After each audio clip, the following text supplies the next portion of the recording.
Dinosaurus telah mendominasi muka bumi selama 165 juta tahun. Meski begitu, hewan ini tidak pernah sedetik pun hidup berdampingan dengan kita. Kalau bisa hidup bareng dinosaurus, pasti seru deh. Mungkin akan mirip dengan kisah keluarga di serial Flintstone. Oke lah, kalau gitu, yuk kita ubah sejarahnya. Saat ini 200 juta tahun lalu. Aku memang belum lahir kok saat itu. Bersamaan dengan dinosaurus, spesies lain juga muncul di bumi, manusia. Bumi memang sudah bisa dihuni, tapi kondisinya masih beda jauh dari kondisi sekarang. Saat itu, cuma ada satu superbenua, Pangea, yang membentang dari kutub utara sampai selatan. Superbenua ini dikelilingi oleh satu samudra. Jadi, Amerika Utara ada di sini. Eurasia berada di sebelah timur laut. Tepat di bawah Amerika Utara ada Amerika Selatan. Sebelah kanan Amerika Selatan, Afrika. Di bawahnya ada Antartika, Australia, dan India. Jaraknya masih sangat jauh dari Eurasia. Nggak seperti sekarang, bumi saat itu masih sangat dingin. Untuk hidup di bumi, manusia perlu menghadapi sekian banyak tantangan. Di awal perkembangannya, planet kita memang sangat mencekam. Ada dinosaurus raksasa yang cuma makan pepohonan dan dedaunan. Ya aman kok, karena nggak akan memangsa manusia. Tapi ada juga hewan predator, manusia purba yang relatif kecil dan kurang cerdas, nggak bisa melawan predatornya. Untuk bertahan hidup, mereka lebih banyak menghabiskan waktu di dalam gua untuk bersembunyi. Manusia terkuat dan paling pemberani di kelompoknya akan keluar untuk berburu dan mencari makan. Karena jarang keluar, mereka juga terisolir dari manusia lain. Mereka bahkan jarang berinteraksi dengan manusia lain dan cuma hidup bersama keluarganya. Akibatnya, tiap keluarga punya bahasanya tersendiri yang tidak akan dimengerti oleh manusia lain. Aduh, kalau sudah begini, gimana Wilma bisa ngegosip dengan tetangganya ya? Hidup jauh dari orang lain emang gak gampang, karena mereka tidak akan berkesempatan untuk saling memahami. Hanya dengan kebersamaan, bertukar ide, dan pengalaman, kita akan bisa berinovasi. Sedangkan manusia pada saat itu masih terjebak di dalam gua. Amerika Utara mulai memisahkan diri dari benua lain. Pergerakannya sejauh 2,5 cm setiap tahun. Dan 100.000 tahun kemudian, jarak ini menjadi sangat jauh. Manusia pun mulai saling terpisah. Sebetulnya sih mereka nggak terlalu ambil pusing. Mereka hidup seperti ini sampai selama 5 juta tahun. Perlahan, keadaannya mulai berubah. Kemudian terjadi sesuatu. Manusia purba mulai menajamkan serpihan batu. Dengan alat ini, mereka jadi lebih berani dan lebih sering keluar gua. Mereka juga bisa mendapatkan lebih banyak makanan dan bisa melindungi diri. Kemudian, mereka juga merekatkan batu pada tongkat. Alat mereka semakin canggih. Selanjutnya, mereka juga tahu caranya menyalakan api. Dengan kedua keterampilan ini, mereka jadi lebih percaya diri dan merasa semua ancaman telah hilang. Mereka pun keluar gua dan mulai melawan berbagai predator. Biasanya mereka menang. Dengan peralatan dan api, manusia mulai mendominasi daratan. Dinosaurus yang tadinya berbahaya mulai menjauh dan jaga jarak. Tapi manusia juga mulai memburunya. Tentu bukan dinosaurus berukuran 3 meter lah yang mereka buru. Itu pun cukup kok untuk bertahan hidup. Manusia nggak melulu lagi tinggal serumah dengan keluarganya. Mereka mulai membuat pedesaan dan hidup bersama dalam komunitas. Populasi mereka juga mulai naik. Kini, mereka menggunakan bahasa yang sama untuk berkomunikasi. Wah, Wilma dan Betty bisa ngerumpi bareng nih.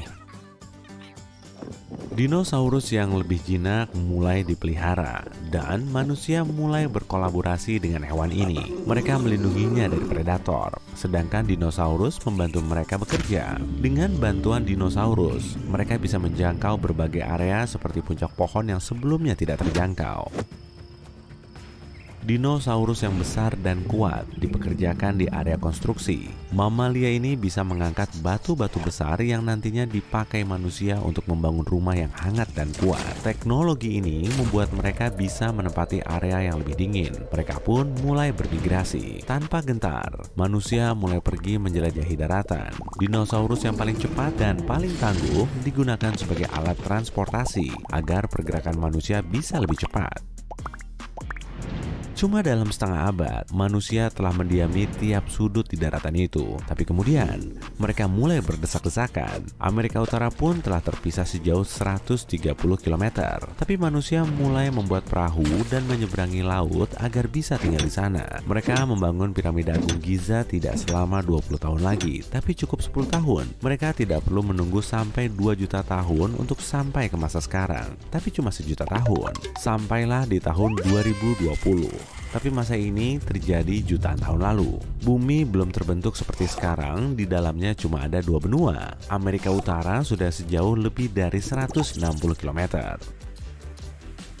Jembatan yang menghubungkan kedua benua merupakan jembatan terpanjang di dunia. Tapi, untuk berkendara dari daratan utama menuju Amerika Utara cuma perlu waktu selama 1 jam. Negara-negara terdingin saat ini meliputi Australia, Jepang, Tiongkok, dan kawasan Asia Tenggara seperti Vietnam. Karena itulah populasinya sangat rendah. Sedangkan Greenland mulai berkembang. Orang-orang mulai berbondong-bondong menuju ke sana. Akibatnya, penduduk Greenland membludak. Orang-orang di luar Greenland juga menghabiskan liburannya di sana.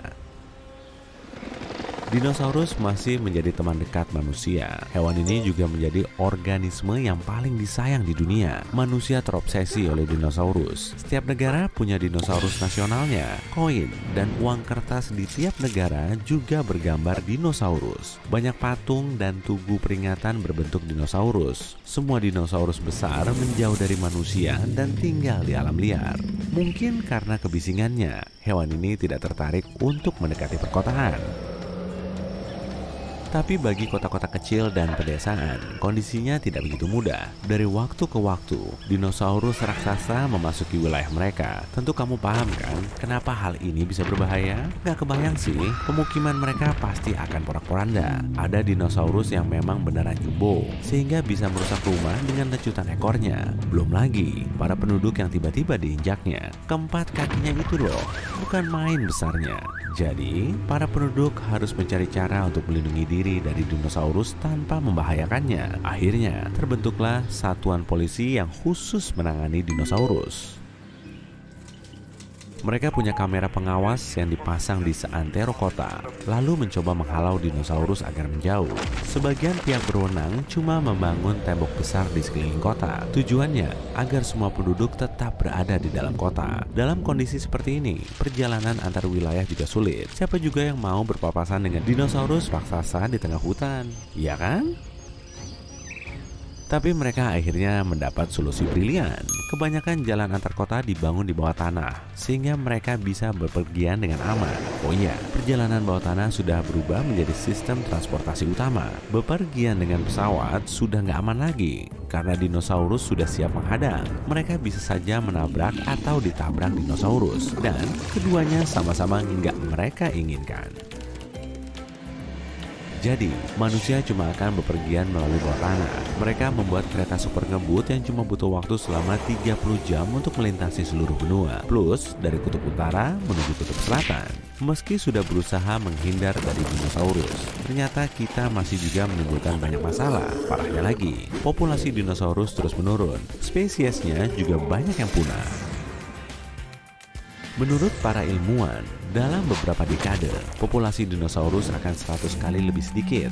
Jadi, misi utama saat ini akan menitikberatkan upaya penyelamatan dinosaurus. Kemudian, sejumlah taman nasional pun didirikan di seluruh dunia untuk melindungi dinosaurus dan habitat alaminya. Sebagian daratan juga ditandai sebagai warisan lingkungan yang tentunya tidak boleh dieksploitasi.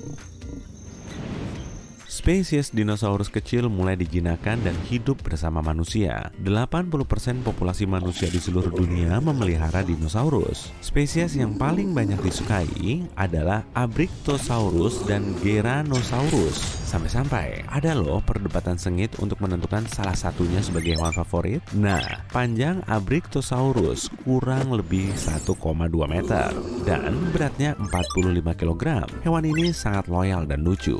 Nah, kalau Geranosaurus sedikit lebih kecil tapi sangat mandiri. Biasanya juga berperilaku layaknya penguasa. Tentunya gak cuma itu saja, spesies lainnya juga masih banyak, baik yang bisa terbang maupun enggak.